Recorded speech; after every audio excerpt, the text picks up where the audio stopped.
S4C. I was going to say game day! Roedd y Dreigiau mewn chwilio hynod o dda ar ei hael taith I Lundain mewn pythefnos, gweitha I safle anffodus nhw yn y tabl. Mi fydden nhw'n gobeithio y daw'r fuddugoliaeth gyntaf holl bwysig na heddiw a thalu'r pwyth yn ôl wedi colli i'r Mavericks adra yn rownd agoriadol y tymor. Doedd dim yn gwahanu'r ddau dîm wrth I ni agosau at ddiwedd yr hanner cyntaf nes I Philip a Yarrington ddangos I donia o'r parth supershot. Rhywbeth sydd angen i'r Dreigiau wneud mwy ohono y tymor hwn, felly dyma ddangos bwriad a chywirdeb gan yr ymosodwr gôl. Y Dreigiau yn arwain ar yr egwyl felly a hynny o 5 pwynt. Y Dreigiau 6 pwynt ar y blaen ta. El MacDonald. O'n gweld Georgia Rowe ymhell yn y cylch am bas gan MacDonald. A Georgia Rowe just yn ychwanegu at bwyntiau'r Dreigiau. Maen nhw ar dan ar hyn o bryd a maen nhw'n dod unwaith eto Chwarae. Fewn at Georgia Rowe 6 troedfedd, 6 modfedd. A mae hynny I weld yn glir wrth I roed y gôl ychwanegol na ar y sgorbwrdd. Yarrington yn rhan o'r chwarae a'r pasio hir unwaith eto. Gemma Donahue yn troseddu troma, felly cyfle arall I Georgia Rowe, ond mae'n gywir. Gyda'r Dreigiau ar y blaen o 10 pwynt daeth yr alwad o'r ochr am saith tactegol, ond y Mavericks dath nôl i'r cwrt gyda'r tân yn ei bolia a'r rhod yn troi mwyn cau'r bwlch. Diolch I seithi cywir Emma Thacker a'r tîm cartref yn cydweithio yn arwrol wrth i'r amddiffyn droi'r bêl drosodd dro ar ôl tro, a Thacker a Rothwell yn gwneud I gwaith nhw pen arall y cwrt.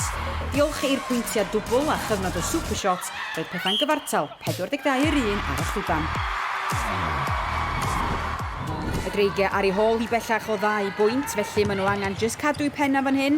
Ddim eisiau'r gêm lithro, Chwarae isio y bêl yn ôl, ond dim ffordd trwyddo amddiffyn y Mavericks yn gry. Georgia Rowe, penderfynu mynd at Beth Dyke, ond oedd I throed hi dros y linell.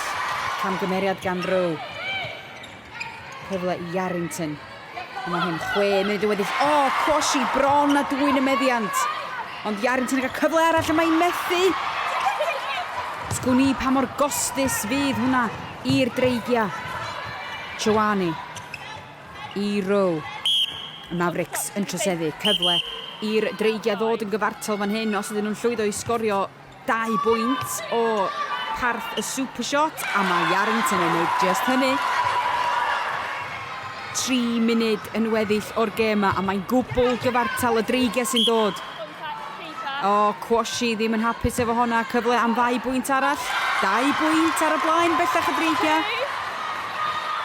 Alex Johnson yn troseddu, felly mae gyfle I Ciara Rothwell fan hyn. A mae'r gêm yn gwbl gyfartal. Mae'r cloc yn deud 0, ond da ni dal I chwarae, da ni'n mynd oddi ar amser y dyfarnwyr, cofiwch, felly cyfle I Mavericks ennill y gêm fan hyn. Rothwell unwaith eto am 2 bwynt. Mae wedi methu!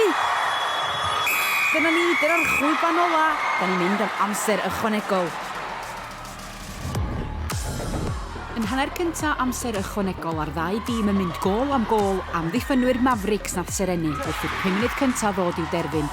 Y tîm cartra yn mynd 3 phwynt ar y blaen. Ac fel iddyn nhw I gadw I penna yn ystod ail hanner yr amser ychwanegol, a doedd gan y Dreigiau ddim i'w gynnig mewn ymateb. Wedi bod 10 pwynt ar y blaen yn gynharach yn y gêm, y fuddugoliaeth gyntaf holl bwysig yn llithro o grafangau'r Dreigiau y penwythnos hwn, wrth I Rowe ddangos mai nid seithi o'r parth supershot ydi chryfder.